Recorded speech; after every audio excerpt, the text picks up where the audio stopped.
Eleksyon ka daw hindi lang pinaalis, kinaladkad, ninudnud, correct. at pinagpapalo. Yun yung gusto natin ipakita ngayon dahil puinersa nga, napaalisin sa kanilang mga tahanan ngayon ng Philippine National Police. Winarningan sila. Ito, mga kasamahan natin na mga manggagawa, babae na yan. Pinalayas? Pinalayas sila ngayon ng police. Pinalayas sila ngayon sa kanilang mga tahanan. My goodness. Saan nyo po patutulogin yan ngayon? Tapos pagpunta sa kalsada, hahampasin nyo ng yung mga batuta. Tantakin nyo mga babae pa yan. Pinapalayas sila. Ano po ang... Are we still having a government in the Philippines? Saan na po ang katinuan ng bansang Pilipinas? Ginong Teo Moreno, sir, as a youth leader in Davao, and a student leader at that matter sa Kingdom, dyan sa GMCFI, sa Jose Maria College Foundation Incorporated.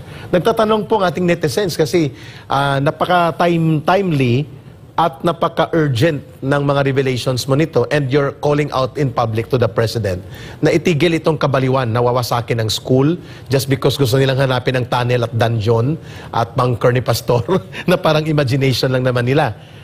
Gaano kahalaga sa taga Davao at sa mamamayang Pilipino ang nakikita nating laboratorio ng full restoration ng mga gamit na hakbang ng gobyerno na nakikita lamang sa aktwal at formal na pagdideklara ng martial law sa lumang konstitusyon ng 1970s pa na ginamit ang karahasan ng Estado laban sa mamamayan at nagiging laboratorio ng panibagong kabaliwang martial law ni Marcos, ang Davao. Are you threatened na ito'y gagawin niya lagpas pa sa KOJC at pwedeng pagmulan ito ng panunumbalik ng madilim na naman na paggapos sa kasaysayan natin sa kuko ng mapaniil na uri ng baliw na gobyernong walang kinikilalang batas sa ating bansa?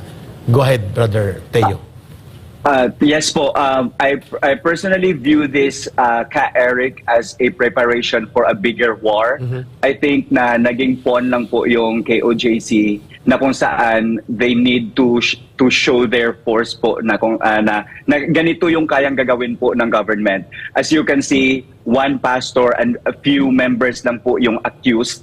But then they are attacking an entire religion. They are attacking an entire compound po na kung saan separate entities naman po ito sa mga cases that they filed against the people involved po.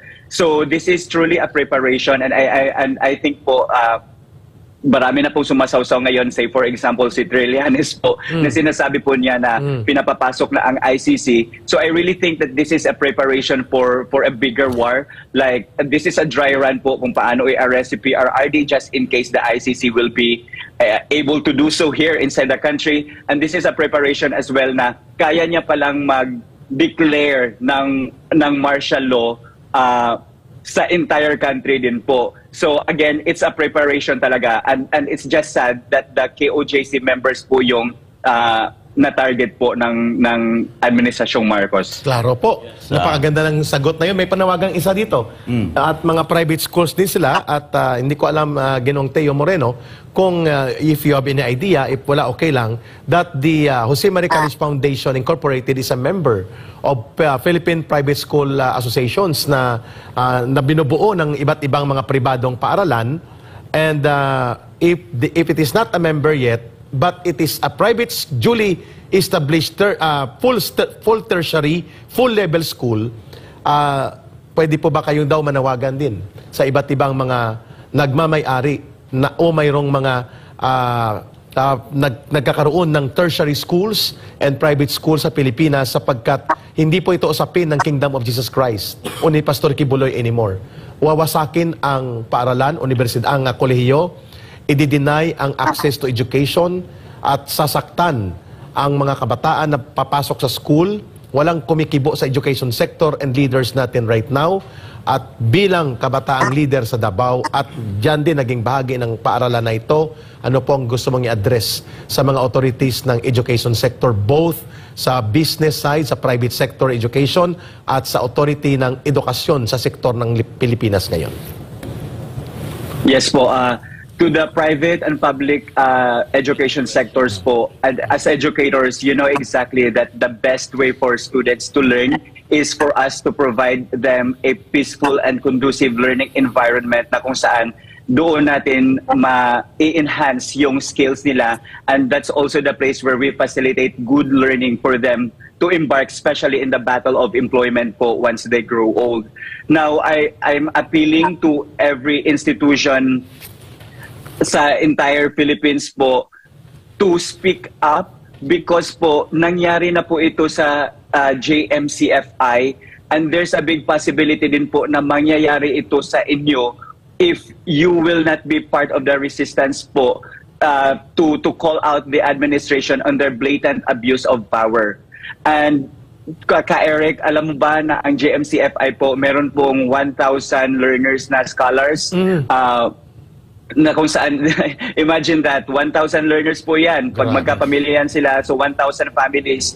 Tapos if they venture in employment po once they graduate from college, worker din po yan ng Pilipinas po. Now, by doing all these things inside the JMCFI campus po, the administration is clearly denying all of us the right to education. And the right to education is a constitutionally protected right po. Every person, every child of the Philippines should be given an equitable access to education. So by denying that very right, you are also denying us the right to live. Because alam naman natin ngayon, di ba, hindi pa na-resolve ng Marcos administration ang mga problems sa bansa like hunger, employment, and everything po. Tapos ito na naman, they are denying the access ng right to education of every learner. So again, this madness is also an attack to academic freedom ng mga sa tertiary level, yung mga college students po ng JMC.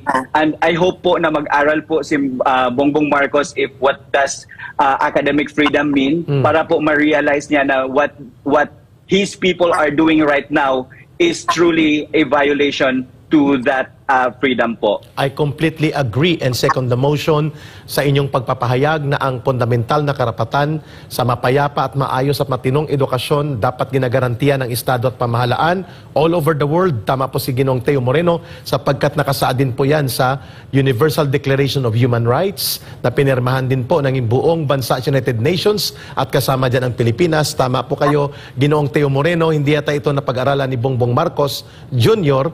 Lumusot lang ito bilang presidente dahil sa diskarte niyang bait-baitan at pakikipagkasundo sa mga Duterte na ginamit nila.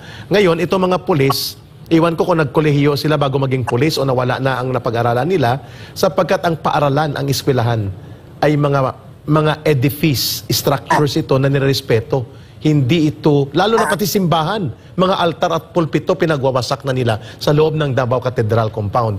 So thank you, Ginong Teo, sa ganong mga malinaw na panawagan ninyo sa otoridad ng gobyerno na wala na sa katinuan ngayon sa pamumuno ni Ginoong Marcos Jr. The final question will be with Franco Baranda, Ginong Teo Moreno. Yes, Sir Ginoong Teo. Actually, you're very fortunate, no? You're very fortunate for you to witness, to really see, literally, the scenario that is happening there. And now it looks like it was just a facade, the real core of what government we have. How far will you go, because the law student, how far will you go to defend our Constitution, Sir Teo? You know what, Brother Franco, how do I say this? I respect the government, but I will only respect them if what they are doing is right. Correct. And as to the question, how far will I go po?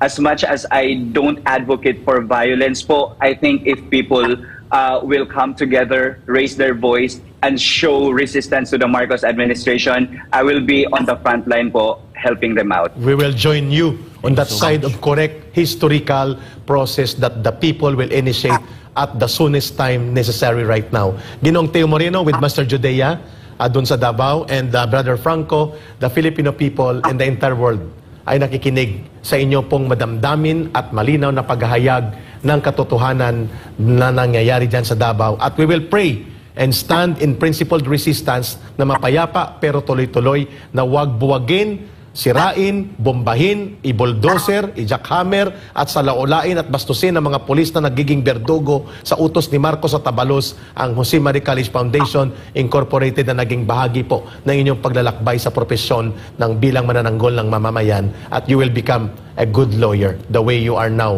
being interviewed dito sa SMNI. Mabuhay po kayo. Keep the faith and keep the strong conviction of principles in loving our country and our people. Mabuhay po kayo. Thank you so Maraming much. salamat din po sa inyong lahat.